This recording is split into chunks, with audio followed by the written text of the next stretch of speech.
시편 2편입니다. 시편 Psalms chapter 2 시편 2편.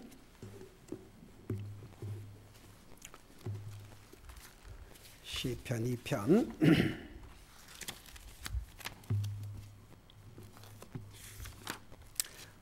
우리 7절에서 9절까지 우리 같이 계십니다. 7절에서 9절까지 같이 읽겠습니다. 시작. 내가 칙령을 밝히 보이리라. 주께서 내게 이르시되 너는 내 아들이라. 이날 내가 너를 낳았도다. 내게 구하라. 내가 이 교도들을 내게 상속물로 주고 땅의 맨 끝 지역들을 내게 소유로 주리라. 내가 그들을 철장으로 부수고 토기장이의 그릇같이 산산조각 부수리라 하셨도다. 아멘. 앉으시 바랍니다. 우리가 방금 읽은 이 부분은 세상 나라들에 대한 하나님의 선언입니다. 특별히 7절에서 9절 우리가 읽은 그 부분은 하나님의 아들 우리 예수 그리스도께서 선포하신 법령이 올시다. 그 1절에 보면 7절에 보면 내가 칙령을 밝혀, 여기에 내는 우리 주님을 가리켰습니다. 예수 그리스도를 가리켰습니다. 주께서 내게 이르시되, 여기에 주는 아버지 하나님이 오십시다. 아버지 하나님께서 내게, 아들이신 예수님의 내게 이르시되 너는 내 아들이라. 그리고 이날 내가 너를 낳았다 그랬습니다. 자, 여기에 중요한 내용이 있습니다. 그리고 잘못하면 오해할 소지도 여기에 있습니다. 아주 중요한 교리가 여기 있습니다. 여러분, 우리 예수님께서는 아버지 하나님과 동등하신 분입니다. 그러나 그 위치가 다르는 거지요. 가령 예를 들어서 우리 하나님 그러면 예수님도 하나님, 아버지도 하나님, 성령님도 하나님이십니다. 하나님이라고 그럴 때는 크게 세 가지로 모든 것을 아시고 모든 걸 하실 수 있고 동시에 계시지 않는 곳이 없으신 분이 하나님이십니다. 사람은 불가능합니다. 그런 면에서 아버지 하나님, 아들로서 하나님, 성령으로서 하나님이 똑같이 하나님이십니다. 그런데 아버지 하나님이 아들이 아니고 아들의 하나님이 성령님이 아니십니다. 아들도 하나님, 아버지도 하나님, 성령님도 하나님이시지만 그렇다고 해서 아버지가 아들이고 아들이 성령님이 아니에요. 각각 다른 디퍼런 위치를 가지고 있습니다. 그러니까 우리 구속 사업을 위해서도 아버지 하나님께서는 우리 인생의 구원을 쉽게 말하면 총 디렉트를 하신 분입니다. 인도를 하고 감독을 하신 분입니다. 예수님께서 실제로 우리 구속 사업을 위해서 하나님이신 예수님이 사람의 모습으로 이 땅에 오셔서 나와 여러분을 위해서 우리의 구속을 위해서 자기 생명을 가지고 우리의 죄값을 치러주셨습니다. 그 사역에서 적극적으로 도우신 하나님이 바로 성령님이십니다.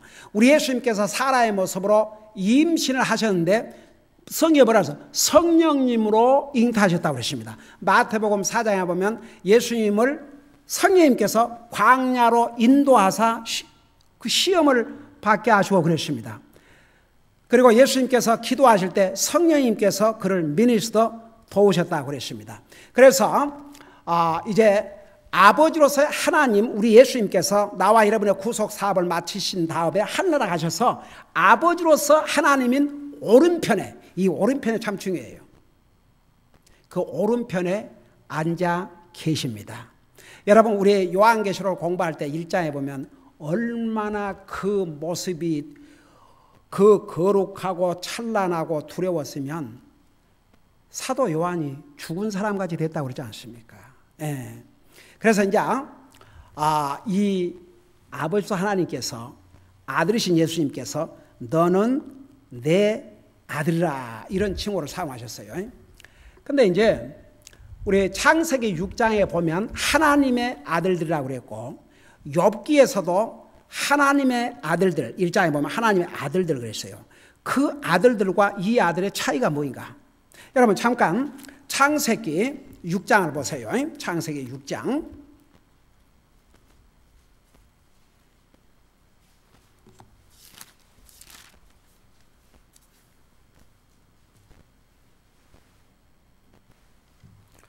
창세기 6장 2절에 보면 이런 말씀이 있습니다. 창세기 6장 2절.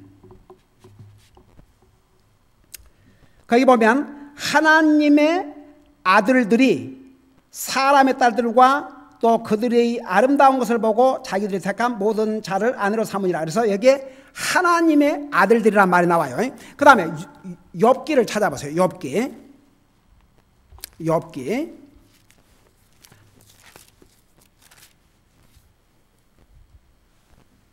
1장 6절을 보시기 바랍니다. 욥기 1장 6절.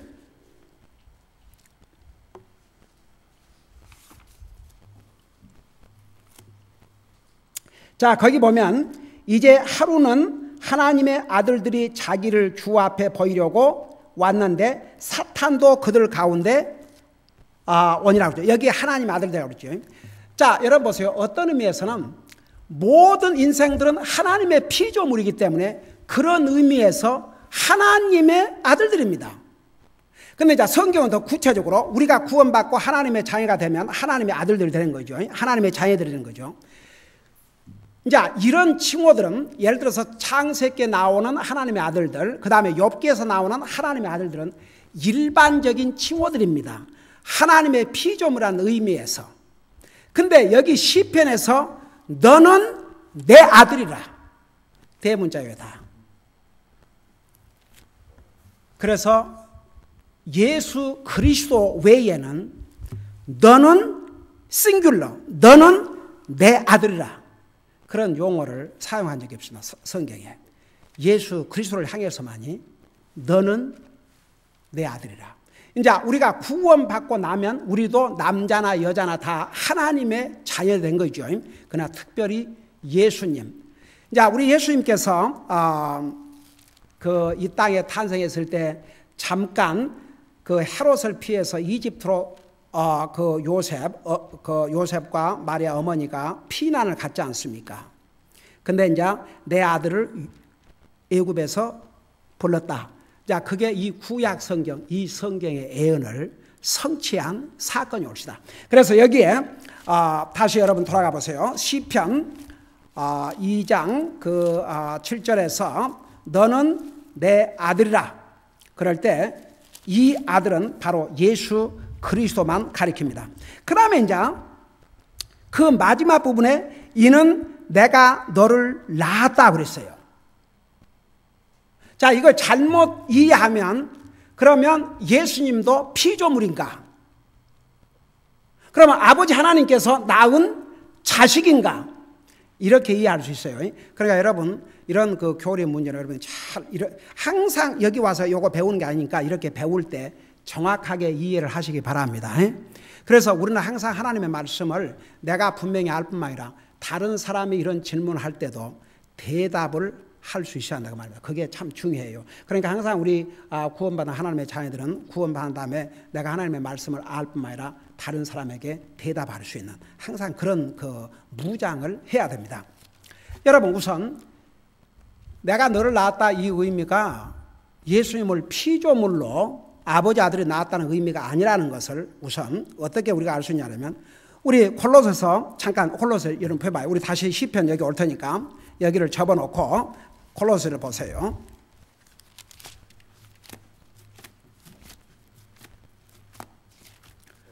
우리 콜로새서는 빌립보서 다음에 있습니다. 콜로새서 1장을 펴보시기 바랍니다. 신약 성경 363페이지 옵시다.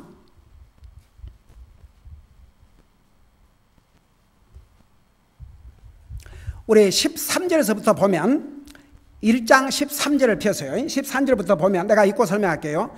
그분께서 우리를 어둠의 권능에서 건져내사 자신의 사랑하신 아들의 왕국으로 옮기셨으니 사랑하는 아들은 예수님을 가리켰어요. 그분 안에서 우리가 그분의 피를 통해 예수 그리스도의 피를 통해 구속 곧 죄들의 용서를 받았도다. 그러놓고 15절에 그분께서는 바로 이 그분이 누구냐 그러면 예수님을 가리켰어요. 예수님은 15절에 보이지 아니하는 하나님의 형상이요 모든 피조물의 처음 난 자이니 여기도 이제 여기에 모든 피조물의 처음 난 자라고 그러니까 마치 이 부분을 옛날에 우리 교회 옛날에 누가 그런 질문을 한 적이 있어요. 이게 무슨 뜻입니까? 왜 예수님께서 처음 난 자입니까? 그런 질문인데 그 다음을 봐요. 그러니까 성경을 어떤 한 구절만 그 여호와의 정의는 다른 그 컨텍스트 내용은 다 무시하고 어느 구절만 하나 딱딱 대하고 자기들 편리하게 그 이용을 해요. 우리는 성경 전체를 봐야 됩니다. 그 의미가 무엇인가를 이따 설명할게요. 자, 여기 보니까 이는 그래놓고 16절 그분에 의해 여기에 그분 여전히 예수님을 가리키고 있습니다. 그분에 의해 모든 것이 창조되었기 때문이라. 하늘에 있는 것들과 땅에 있는 것들, 보이는 것들과 보이지 아니하는 것들, 곧 왕자들이나 통치자들이나 정사들이나 권능들이나 모든 것이 그분에 의해 창조되고 그분을 위하여 창조되느니라. 또한 그분께서는 모든 것보다 먼저 계시고 모든 것은 그분으로 말미암아 존재하느니라. 그러니까 예수님은 피조물이 아닙니다.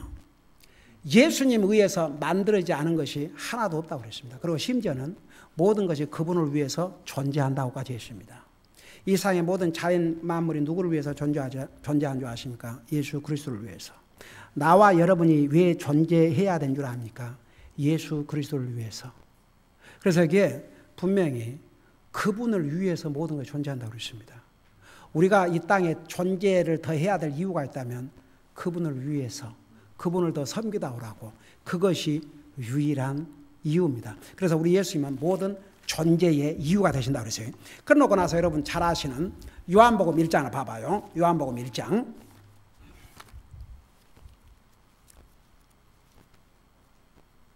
요한복음 1장입니다. 페이지 수로 161페이지 옵시다.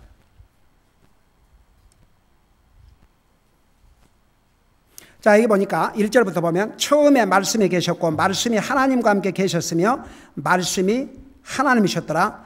그분께서 예수 그리스도를 가리켰어요. 처음에 하나님과 함께 계셨고 모든 것이 그분에 의해 만들어졌으니, 예수님에 의해서 만들어졌으니 만들어진 것 중에 그분 없이 만들어진 것은 하나도 없었더라고 그랬습니다. 예수님이 없이 존재한 것은 하나도 없다 그 말입니다. 여러분, 나와 여러분이 지금 존재하고 있는 자체가 예수님 때문입니다. 믿습니까? 네. 그래놓고 11절에 보면 10절에 보면 그분께서 세상에 계셨으며 세상이 그분에 의해 만들어졌을 때 세상이 그분을 알지 못했다 그랬습니다. 이 세상 만물이 예수님에서 만들어졌는데도 예수님을 알지 못한다고 그랬습니다.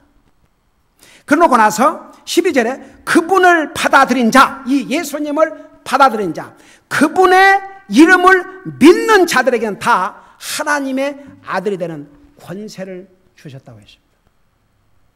여러분, 여기서 이제 하나님 아들들이, 우리는 예수님을 믿음으로 하나님 아들들이 된 거예요. 다 같이. 근데 이제 우리 예수님은 특별히 내 아들이라, 내가 너를 낳았다 그랬어요.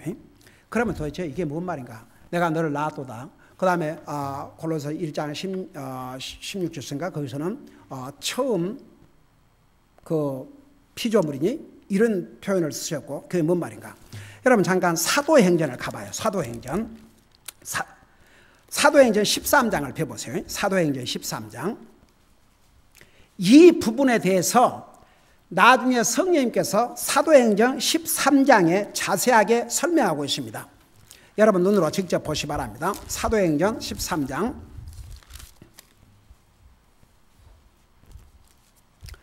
29절부터입니다. 237페이지 29절입니다.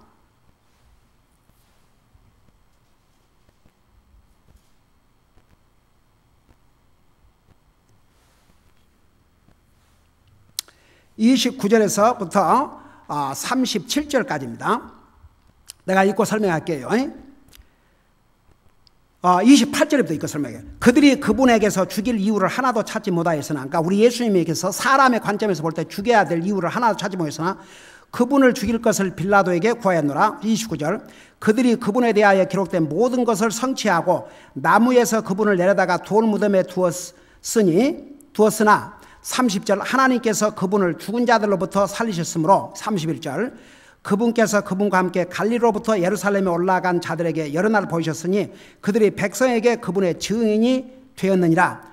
32절 우리가 너희에게 기쁜 소식을 밝게 하노니 그것은 곧 조상들에게 하신 약속. 33절 바로 그 약속을 하나님께서 예수님을 다시 일으켜 세우심으로써 그들의 자녀된 우리에게 성취하셨다는 것이라. 그러놓고 잘 들어봐요. 33절에 그것은 또 시편 2째 편에 기록된 바, 바로 우리가 읽은 시편 2편을 여기서 설명하고 있어요. 시편 2째 편에 기록된 바 너는 내 아들이라 이날 내가 너를 낳았도다 함과 같도다. 그러고 계속 설명을 하고 있어요. 34절에 또 그분께서 그분을 죽은 자들로부터 살리시고 이제 다시 썩음으로 되돌아가지 아니하게 하실 것에 관하여는 이같이 이르시되 내가 다윗에게 허락한 확실한 긍휼을 너에게 베풀려 하셨느니라. 그러므로 그가 또한 다른 시편에서 이르되 주께서 주의 거룩한 자가 썩음을 보지 아니하게 하시라 했나니 이는 다윗은 하나님의 뜻에 따라 자기 세대를 섬기다가 잠들어 자기 조상들과 함께 묻혀 썩음을 보았으나 하나님께서 다시 일으키신 그분은 결코 썩음을 보지 아니하셨기 때문이라. 자, 저 좀 봐요. 자, 그걸 설명하게 우선. 그러고 나서 이제 고린도 전서 15장을 가서 이제 마무리할게요. 여러분, 그 사람이 죽었다가 살아난 일은 예수님 전에도 구약 성경에 있었어요, 없었어요? 엘리야가 죽은 자 살렸잖아요. 엘리사 살리고 에스겔 선지자가 뼈만 있는데 그 뼈들에게 명령을 내리니까 그 뼈가 다 살아나갖고 그 군대를 이뤘다고 그러잖아요. 그리고 예수님께서 죽은 나사로를 살리시고 예수님께서 십자가에 돌아가실 때 무덤이 열리고 많은 사람들이 부활했다고 그러잖아요. 그리고 예수님께서 나인성의 과부 아들을 살리시고 많은 사람들 죽었다가 살리셨어요, 안 살리셨어요? 그들 다 지금까지 살아있어요, 죽었어요, 다시? 그러니까 구약시대 때 신약시대 때 예수님을 제외한 모든 사람들은 죽었지만 하나님의 능력으로 살아났다가 다시 죽었어요. 살고 있는 사람 한 사람도 없어요. 이제 다만 구약 성경의 에녹과 누구냐 엘리야 두 사람은 죽음을 맛보지 않고 바로 하늘로 올라갔는데, 그래서 어떤 성경학자는 우리 요한계시록을 배웠죠. 그 두 증인이 있지 않습니까? 그 두 증인이 7년 대환란 동안에 복음을 전하다가 붙잡혀 죽지요. 죽었다가 다시 그거 우리 배웠죠.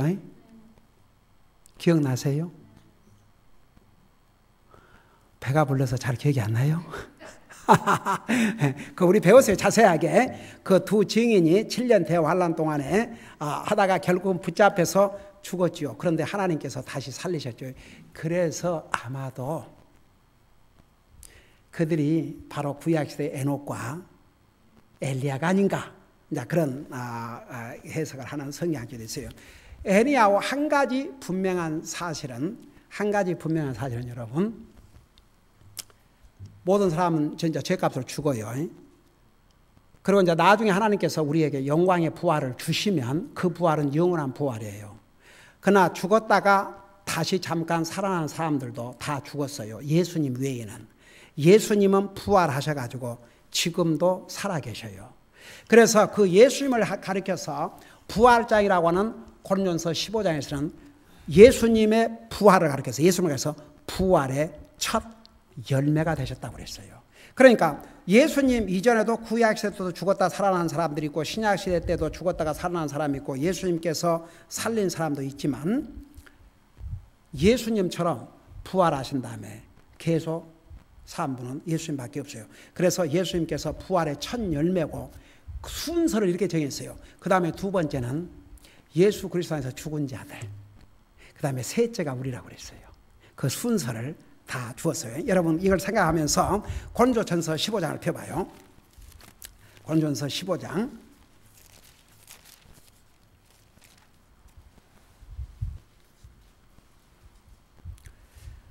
고린도전서 15장 17 17절을 보시기 바랍니다. 16절부터 보시기 바랍니다. 읽고 설명할게요. 여기 보니까 만일 죽은 자들이 찾았어요. 예, 만일 죽은 자들이 일어나지 아니하면 그리스도께서 일으켜지지 아니하였느니라. 또 그리스도께서 일으켜지지 아니하셨다면 너희의 믿음이 헛되고 너희가 여전히 죄들 가운데 있으며 따라서 그리스도 안에서 잠든 자들도 멸망하였느니라. 만일 우리가 이 세상을 삶을 사는 동안에만 그리스도 안에서 소망을 간다면 모든 사람들 가운데 우리가 가장 비참한 자니라. 만일에 우리 믿는 사람이 이 세상이 전부라면 뭐 안 믿는 사람과 뭐 다를 게 있어요. 그렇죠? 근데 우리에게는 영원한 소망이 있거든요. 영광에 부활할 것이고. 그래서 20절에 보니까 그러나 이제 그리스도께서 죽은 자들로부터 일으키사 잠든 자들의 첫 열매가 되시도다. 부활을 가리켰어요. 첫 열매예요. 주님은 살아나셨다가 다시 죽지 않았어요. 영원히 살으셔요. 지금도 살아계셔요. 그래서 그 면에서 부활의 첫 열매가 되셨다 그 말입니다. 구약시대 또 신약시대도 죽었다가 사는 사람 많이 있어요. 그러나 그들이 지금까지 살고 있는 게 아닙니다. 예수님은 부활하신 다음에 영광의 몸으로 부활하셔갖고 영원히 사는 그 영광의 부활의 첫 열매가 되셨다 그 말입니다. 그러고 나서 보세요.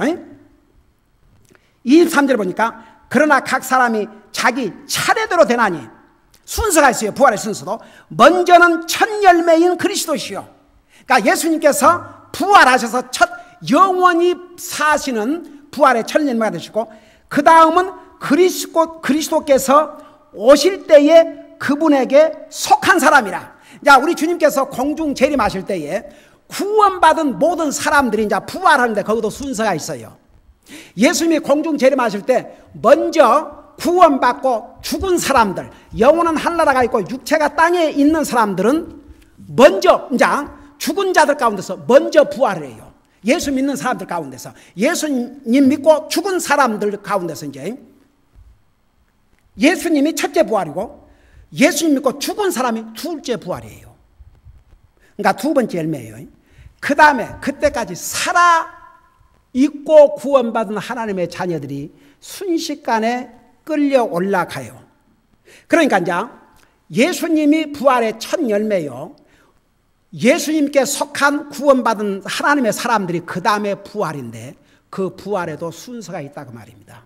육체의 죽음을 맛본 자가 그리스도께서 재림하시면 먼저 부활하고 그 다음에 살아있는 우리가 이렇게 끌려 올라가면서 영광의 몸으로 육체가 이제 변하는 거죠. 그게 이제 영광의 부활. 지난번에 사람이 죽으면 다시 살리까 그때 자세하게 설명을 했죠.